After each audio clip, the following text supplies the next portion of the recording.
Dear Diary, how would I describe the weather of 2022? Dear Diary, when the clock struck midnight, the temperature was 49 degrees. That is quite mild for January 1st, and the temperature would only go up, but only up to 53 before it begins to drop off a bit into the night. But in that night, the temperature still managed to hold low 50s.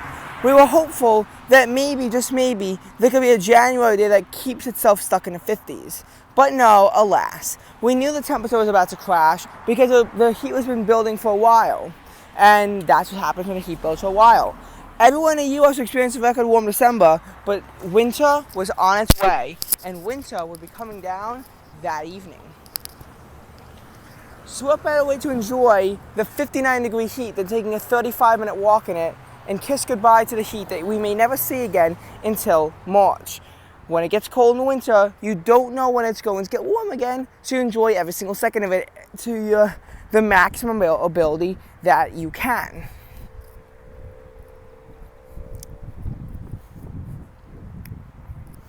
By the time I was walking home, it had already dipped into the mid-40s.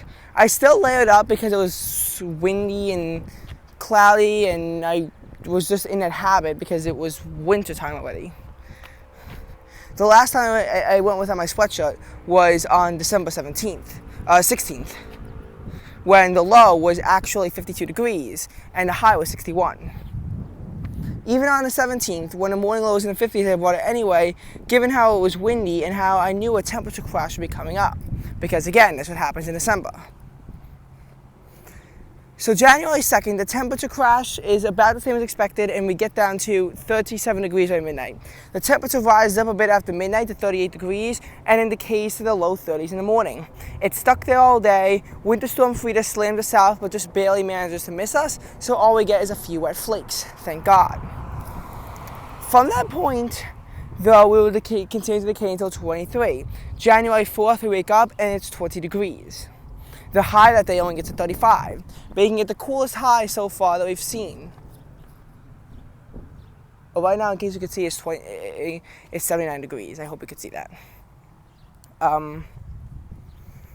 January 5th, the low is 26. Thankfully, some nice cold rain warms us up to 47. We endured 2 days of temperature crashes, including snow on January 7th, that actually accumulates to over 8 inches, even though it's supposed to only get up to 3. During this time, the temperature crashes from 41 down to the mid-20s. Saturday, the high temperature is 31 degrees, the first day of the winter where the high fails to get above freezing. Sunday, a low of 17, despicably cold. Thankfully, some cold rain pushes the high up to 43, which is seasonable warmth, and I took a walk in it because, again, when it gets this cold, you don't know when it's going to warm back up again. And also, it was nice seeing all the snow melt. Monday at midnight, the temperature still holds itself at 40 degrees, but a temperature crash is about to go on. The temperature gets down to the lower 20s, rises just barely into the upper 20s, rises just barely into the lower 30s, and then crashes back down to 25. That would serve as the high temperature on Tuesday, the first day with the high stuck in the 20s, as the low plunges down to about 14 degrees. Essentially, winter is here, and we're kind of stuck in a cold wave. Afternoon highs would struggle to break out of the teens. Thankfully, despite getting to 16 degrees again on January, what was it now, on the 12th? I got my days mixed up. Thankfully, on January 12th, while the low is still 16 degrees, the high does bulge up to 41 degrees. It's nice. The next day, we have a low of 25 degrees, and the high gets to 50. This would be the last time I would get into the 50s until February. So I hope you enjoy the heat while it lasts. I personally did. I took a long walk in it. That was fun. The next day, the morning low would actually only be about 38 degrees. It was a warm night, at least for January. But don't let that fool you. The high would only get up to 45 degrees, and the low would plunge down to 20 degrees at midnight. A very strong cold wave was coming on, and this cold wave, despite January 14th having a slightly above average high, would bring forth the coldest day of the year, January 15th. The high of 20 degrees, that's right, 20 degrees, occurs at midnight. Afternoon highs fail to break out of 18 degrees. The low temperature plunges under 10. With wind, it feels more like -5 degrees. I took a walk in it to see what it was like, and it needed 4 layers to do so. 4 long-sleeved layers at that. This is the coldest air that came down on us in 3 years. It didn't get this cold in 2019. It didn't get this cold in 2020, nor did it get this cold in 2021. The cold pattern they had said was starting to hold up because, I mean, despite December being so many degrees above average, I have to calculate it, January was below average, although in my location I found out it was only 0.1 degrees below average. In February, I think it was 5.1 degrees above average. I haven't calculated for December, but it's probably like 7 or 8 degrees above average. Probably a little less, actually. So, as we endure this cold day, you're pretty much just stuck indoors. January 16th, another cold day with a low of 9, a high of 42. Okay, how do you get a temperature gap this extreme? I'll explain it. Essentially what happens is that Winter Storm Izzy is coming on shore. You'd think it would be snow. When you hear that there's a big storm coming in 2 days and your air temperature is stuck in the teens, or is even not even hitting the teens at points, not even in the teens at points, you think that you're going to get a big winter storm. But no, it actually comes on as rain. But the temperature has to slowly warm up from 9 degrees, which, by the way, isn't at midnight, but rather at 6 o'clock in the morning, in order to do that. I take a walk in the mid-20s, and I am suffering. I need 3 layers. And I start to think that it might not come down as snow after all, when the temperature actually slips a little bit during this time, getting down from the upper 20s to the mid-20s. Thankfully, it begins to rise. The snow comes in for a little bit in the low 30s, but it only accumulates to half an inch before rain takes over. The temperature warms to 47 at 5 a.m. and indicates to 34. Still, it's a nice MLK day, at least for this whole January, and the next day would be cold. But January 19th, despite being windy, got up to 46 again. Despite the high temperature being about 45-ish degrees on January 22nd, this has rain, which soon turns to snow, which soon leads to the high bleeding down into the low 20s, which soon leads to, you guessed it, a day with a high of 25 and a low of 14. Oh, and another horribly cold weekend. Pretty much all the cold wires are starting to go wrong. January 28th offers some remorse because you had a night with a low of 30 and a high of 35. The high of 35 is bad, but I mean, it was relatively nice compared to the other days, and the low of 30 was above normal. This would be achieved at midnight and at the next midnight, with the high occurring about 1 o'clock or so in the afternoon. When you have all this cold coming down, though, you know that something big is about to happen. A giant temperature crash from 30 degrees at midnight on January 30th down to 13 degrees at noon, that's right, at noon, was about to happen, as a giant blizzard that would sideswap us with over 17 inches of snow was about to come down. The first blizzard in our area in 4 years. Long Island, where I'm taking the brunt of the storm, with all 4 fatalities occurring on Long Island. And even though there's heavier snow up north, Long Islanders seem to not really be used to it because, again, 4 people died, mostly while shoveling snow. The afternoon temperatures would not get up to 19 degrees, and they would continue to fall again into the night, leading to a low the next day of 11 and a high of 25. When January ends, the low is 9 and the high is 31 degrees. February has a high low of 37-17, but it seems things are starting to go right. On February 3rd, we have a night with a low of 37 and a high of 47. But don't let this deter you. On February 4th, a very strong cold front is coming down. The high of 51 is achieved at about 4 o'clock in the morning, and there's a low of 27 at midnight.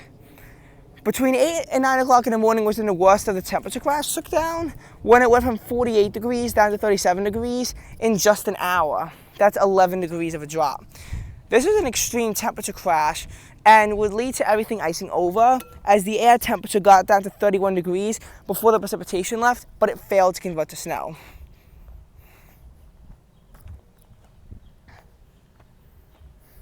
This freezing rain was a big problem, and the storm as a whole would kill 7 people without factoring in the tornado death from an EF2 tornado in Alabama. Total damage from the storm would be $350 million, and the one positive was that, it melted all the snow. But you had a big icy, slushy mess in the aftermath that made February 5th a day that was, by the way, stuck in the 20s all day, pretty horrible. And February 6th had a low of 16 and a high of 30. February 7th is stuck in the 30s, and with a cold rain, that makes it one of the worst weather days of the entire year, despite it being ever so slightly above average, at least the mean temperature. I mean, come on. I know it's a warm February, but can the weather get a little bit better than this, please? It does bring forth a warm front, which is good, as the high the next day gets up to 48 degrees with a low of 33. And on that Thursday, despite having a low of 29, the high gets up to 55 degrees. February 11th follows suit with a low of 30 and a high of 55 degrees. And the thing was that there wasn't a big storm going on, so I actually enjoyed the 55-degree air on Thursday by taking an hour-long walk in it. I still kept my sweatshirt on, though, because it was blustery winds, and it kind of felt more like the upper 40s rather than the mid-50s. But, hey, I'll take upper 40s. I'm not complaining. Don't think I'm complaining, because I'm not. Saturday would be nice, with a high of 42 degrees and a low of 42 degrees, and a high of 61 degrees. And we took this opportunity to go to the Bronx Zoo, where it actually only hit 57. The air temperature by the time we got back was 60 degrees, so we missed out on the absolute warmest of the air, but we still got to endure the 60s, which was nice. It was so nice that I had to take off my sweatshirt because I would actually begin burning up in it. I had a long sleeve shirt and sweatpants underneath it, though. It was certainly a much nicer zoo visit than when we went, and it was in the upper 30s and felt like the upper 20s in November, which is a bit ridiculous to think about. And this would actually also be nicer than when it was in the upper 40s and kind of feel more like the mid 40s when we went in April, which is even harder to wrap your head around. Of our November, February, and April visits, our nicest visit would actually be the February one, which is very atypical to think about. But there was a cold front, and it would bring snow, despite the day before getting into the 60s. That's right, the high of 44 occurred at midnight. The temperature dipped down to 32 in the morning, only rose up to 35. About 4 inches of snow fell. It was way more than expected. Second Super Bowl Sunday in a row where snow fell, because that happened last year with about 5 inches of snow falling on Super Bowl Sunday. Low the king of 26, which would serve as the high on Valentine's Day, getting down to 17, and then kind of sticking in the 20s after that. The next morning would have a high of 30 and a low of 16. Thank God, this would be the last full day where the temperature fails to thaw. Every single day past then, the temperature would get above freezing, though don't think that all these days were nice and pretty and warm, because I'm telling you, there's a day that, despite being spring already, would get very, very close to being the last day of the year where it failed to get above freezing. I'm looking at you, March 28th, and you know I am. Anyway, so February 16th gets down to 17 degrees. The last time it gets down to the teens, though it would get close, I'm looking at you, March 4th, who also almost failed to get above freezing. But the high would be 44. And a warm front was coming on because this temperature was achieved in the afternoon and held steady until practically midnight, serving as the low for the next day, which would get up to 56. It would get much nicer in the city, and this would be before a cold front would come down, bringing the temperature up to 58 degrees by 6 o'clock in the morning, but having a slow temperature decay that would actually lead us into having 27-degree temperatures by midnight. The next day would warm up slightly, though, as we left the airport for Seattle, which, while being about 23 degrees when we left and having a low of 20, the high temperature would surprisingly warm up to 41 degrees. But don't worry, February 20th will be nice and cold with a low of 23, I think, and a high of only 36. This is where the real cold comes in. And I was in Seattle, where the highs would unfortunately decay each day, starting in the upper 40s and deteriorating down to the upper 30s. And the weather in Plainview would get nicer and I would miss out on it. And my friends all bragged to me about how they enjoyed their 69-degree weather day. That actually happened, not making up a fake story. Because February 21st, President's Day, I begin to get jealous because it hits 50 in Plainview. The low is 33. Tuesday gets up to 56 and has a low of 32. And then that Wednesday, February 23rd, is a low of 37 and a high of 69. That was only due to a temperature crash because the morning low was in the upper 40s from what I heard.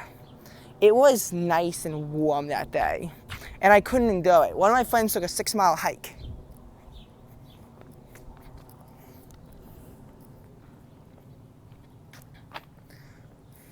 That was close to record-breaking conditions, and it would really show a stark reminder as to how warm this February had gotten. But the next day, the temperature would crash from 37 degrees down to 29. So your nice weather, kind of non-existent at this point. It's sad, I know. You really want to keep hold of that nice warm weather and you just lose it. Oh, and this is the day that my flight gets back. So it's freezing when my flight gets back. Great, lovely. Oh, and the next day we get snow and ice and my power goes out for a few hours because of all the ice that's going down. Yeah, that wasn't fun at all. The month of February ends with a day that has a low of 22 and a high of 36, and this is February 28th. So, yeah, not happy with that at all. Does March get up to an upbeat start? I mean, you have highs in the 40s, so I guess that's nice-ish. March 4th is a day where the high is 34 and the low is 20. And this is really the closest that it came. My mom already made me put my winter jacket away a while ago. So I had to just endure it in 2 layers, which didn't even involve a winter jacket. My winter jacket, in case you're wondering, is always my 3rd layer.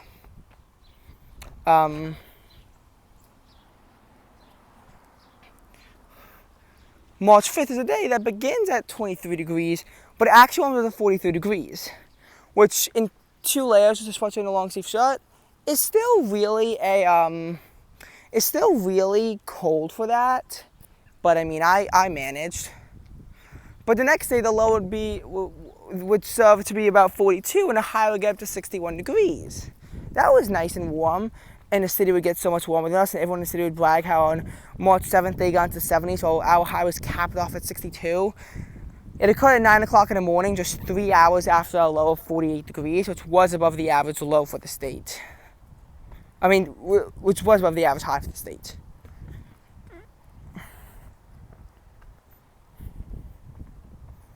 The temperature would be weird all day, but basically it's 53 degrees at midnight. The temperature then slowly crashes to be about 38 degrees at 10 o'clock and stay there.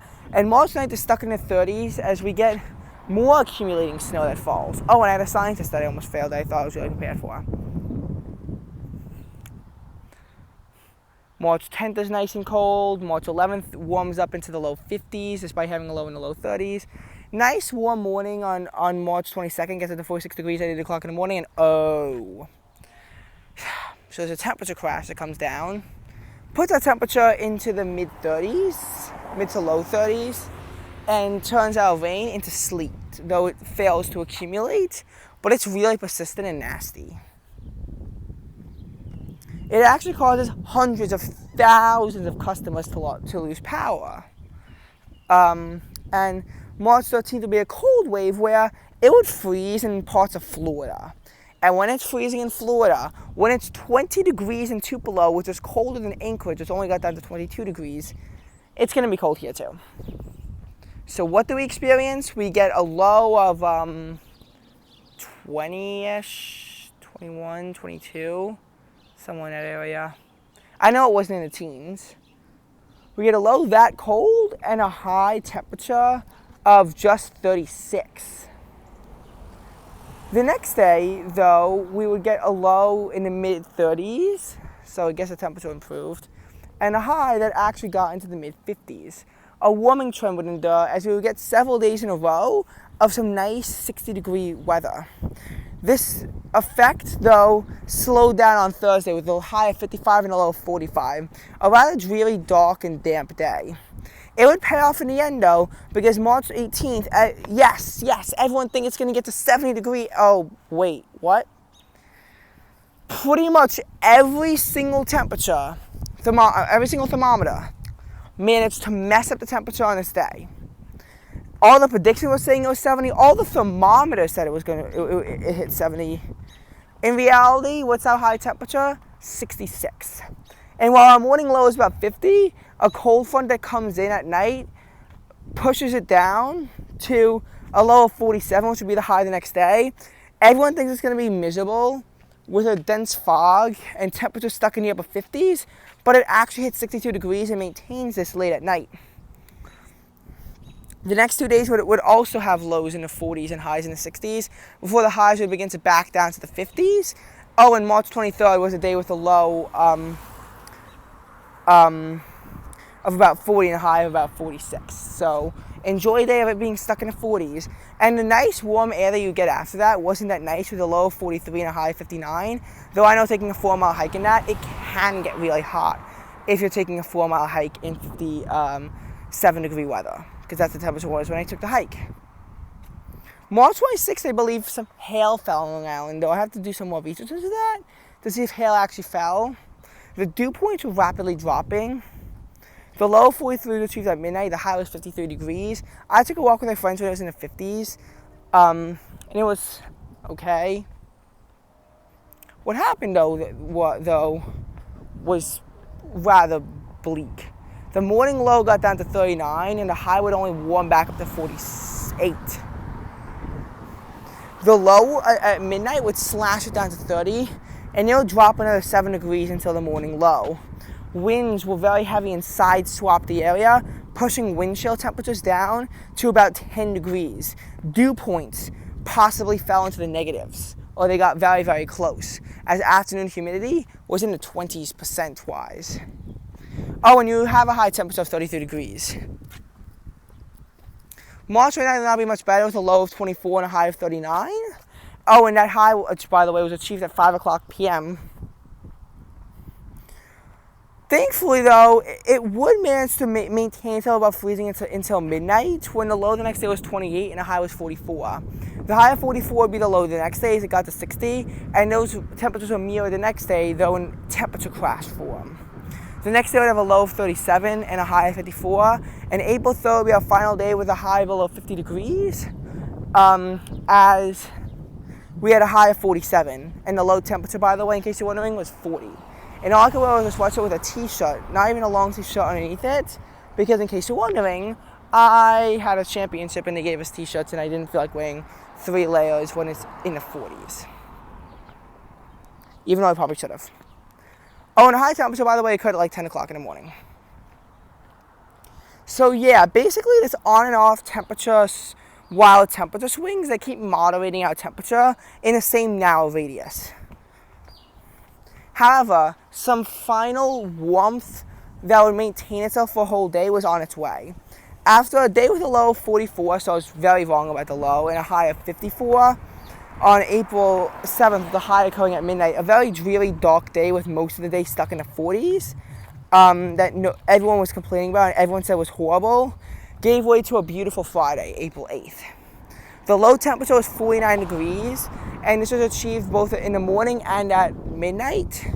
The warmest low since December 16th, tied with January 1st for that ranking. It was some enjoyable weather, I will say that. I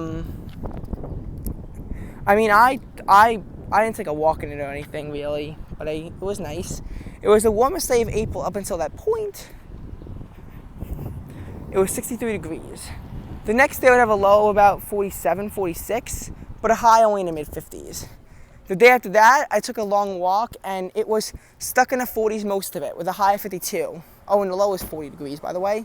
Actually, I think it was 41 degrees and the high was 51 or something like that. I don't know. This was cast away for a very cold April 10th with a high of 37 and a low of 37, and a high of 54. But it would lead to a beautiful April 12th. It would be the first day of the year to get into the 70s and for the low to maintain itself above the 40s with a low of 50 and a high of 71. Though, not that this is the most expected thing in the world, I will say that. Because the high temperature was supposed to be in the upper 60s with the lows, everyone thought the temperature said were in the upper 40s. People were not caught on guard by this. And this would be the warmest day. People wear some of the heavier clothing, as you might expect. Because when it started on April 14th, it was a lot more well predicted. People were a lot more prepared for that. And after that, it was May. So warmer clothing was out for everyone. Even on some days they otherwise normally wouldn't. I wasn't one of those people, by the way. My clothing story is a bit complicated. It involves a lot on false predictions, I must say.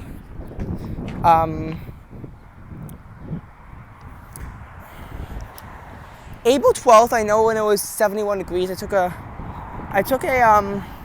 hour-long walk in it, and I felt hot doing that. But it was still nice. And I could really enjoy it. The next day I have a low of 46 and a high of 68, which was still nice, but more people had their heavy clothing out because it wasn't supposed to get this nice. And April 14th was really nice, with a low of 54 and a high of 73. I finally had my t-shirt out this day. However, the April 2022 North American storm complex was right on our doorstep, which would bring the temperatures back down to 46 the next day with a high of 67. My long sleeves were back on, and my t-shirt would not come out again for another 4 weeks, even though it probably should have come out earlier. Specifically looking at you, May 5th, and also May 11th, which was the day before I put it back on. And the dew point on April 14th also hit 60 degrees. So what happens on this? Well, April 16th has a high of 64 and a low of 46 that occurs back at midnight. April 17th has a high of 52 and a low of 40. April 18th has a low of 34 and a high of 53. The last day it gets this cold and the closest it came to freezing. It's 7:30 p.m. right now. I should probably be back at my house. Oh well.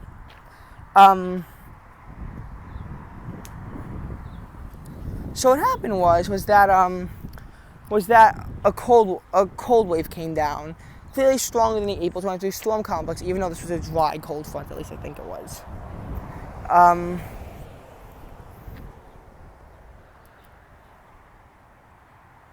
Now on April 19th, a major nor'easter comes down. 300,000 people lose power, including 200,000 in New York. The major Deegan floods. 2 inches of rain falls down in New York City that night, pushing that night up to 49 degrees before it fall back to 41 and have highs of 52 degrees. This was a chilly April break, I will say. Oh, and I went to a national wildlife refuge was in the upper 40s, and the winds off the coast were so strong, the wind chills were actually pushed into the upper 30s. And we will still get more of those days. As a matter of fact, April 21st or so was the last day with a low in the 30s, with a low of 38 and a high only getting to 61 degrees.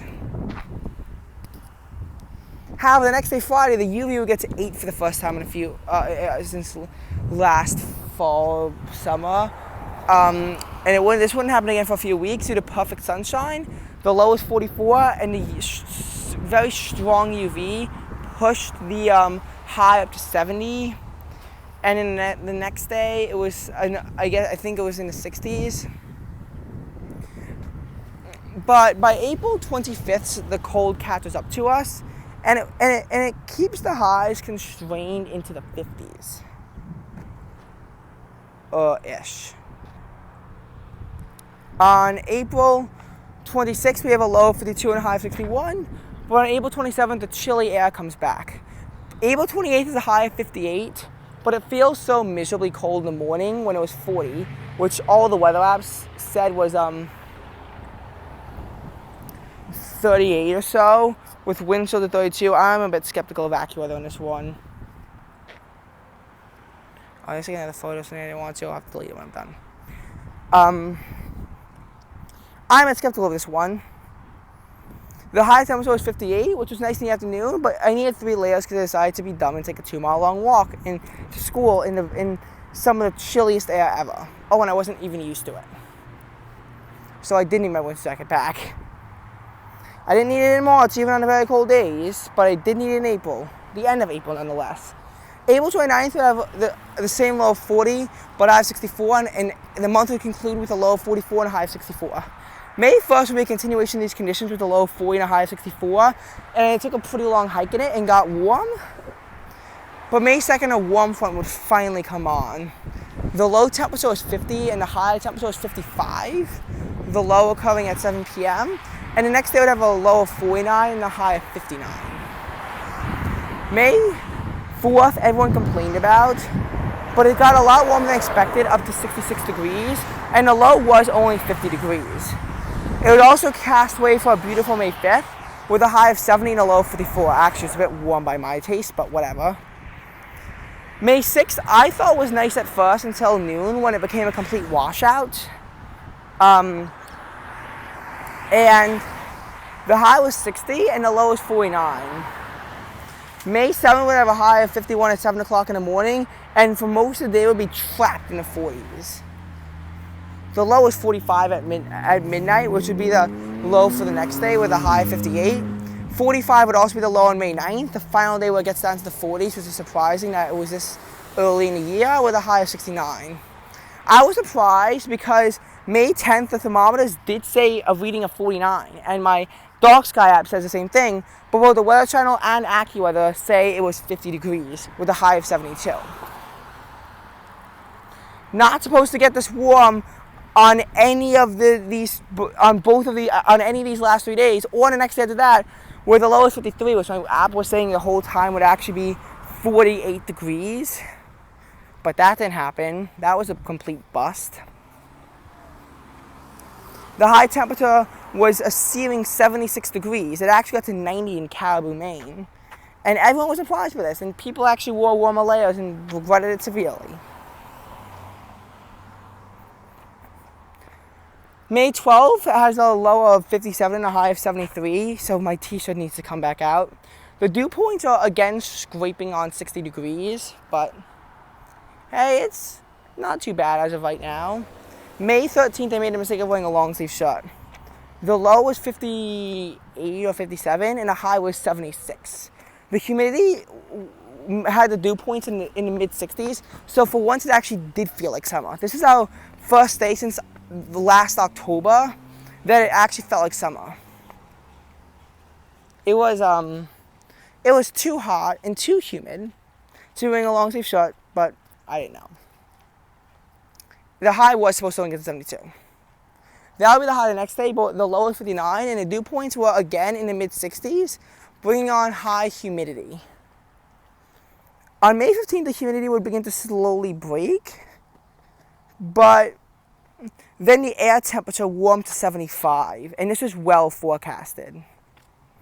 So people had fun wearing their shorts for the first time. The low, in case you're wondering, was 58, and it'll be 59 on May 16th with a high of 71. But then the dew points take a drop as the low temperature gets to 55 on May 18th.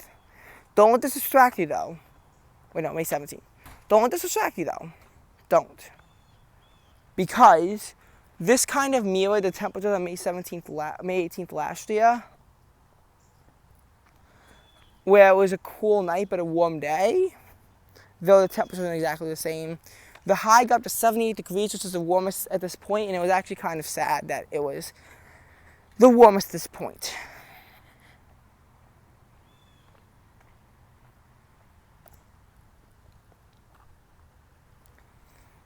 Well, I was actually pretty happy about it because it meant that there were no steamingly hot days, although we will get a taste of that. This heat wave is brutal. So, what happens? Well, I can tell you what happens. May 18th has a similar low of 55, but the high only gets up to 72, which everyone was shocked by. And this is probably going to be the only day that I wear a t-shirt when it's that low. I thought it was going to be a repeat of that at Canada's Wonderland, but the high actually turned out to be 75 that day. Might happen in late October, probably not. May 19th, everyone's warmer layers are back for some people of the last day of the year. Due to rain that kept the temperatures constrained to the mid-50s even by noon. The low was 54, and the highs only managed to escape to 64. It pushed the low temperature on May 20th to 51 degrees, with a high of 69, but hovering in the mid-60s.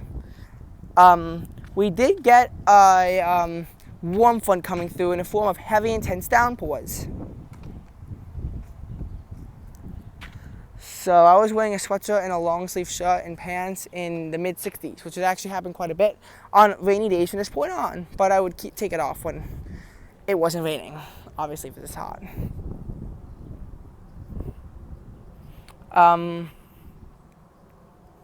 So what happens next? May 21st comes on. I wear a t-shirt and pants because I know I'm going to the beach.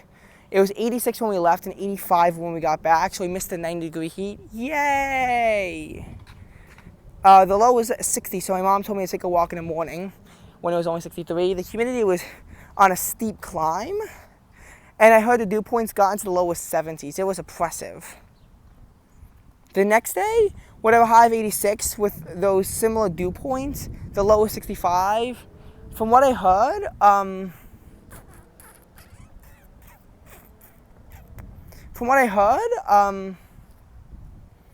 the heat index managed to get into the lower 90s. I think I was in the mid-90s. And the temperature then began to only slowly back off. May 24th, I'd wear long-term sweatpants, mainly because I wore a sweatshirt when I was wearing shorts on May 23rd because I was doing stuff that involved water. But this day, their heavier layers are back. When the similar conditions mirrored, it was 75-61 on this day and 75-62 on May 27th. People began to wear a lot lighter layers, mainly because you're coming off of cold air, whereas here you're coming off of warm air. And people are mainly sticking this, even though there'll be some crummy days ahead. May 24th, we have a high of 69. The morning low would be in the upper 50s.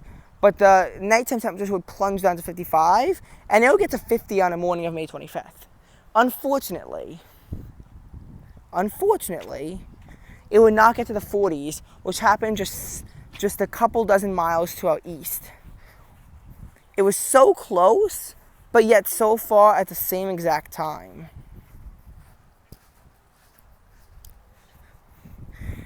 The high was 66, and the next day would be 1 degree warm on both ends, 67-51. And then we had May 27th to talk about. May 28th had a high of 74 and a low of 63. I actually wore a t-shirt on this day, mainly because I don't actually know. There were some severe thunderstorm warnings. Oh, yippee. May 29th, we had a high of 75, 77 in the Bronx, which is where we went, and a low of 59. Memorial Day, I had to march in a parade when it got to 80 degrees. The low was 60. When we started marching, it was 67, but by the time I finished, it got to 80 degrees. The high was 82.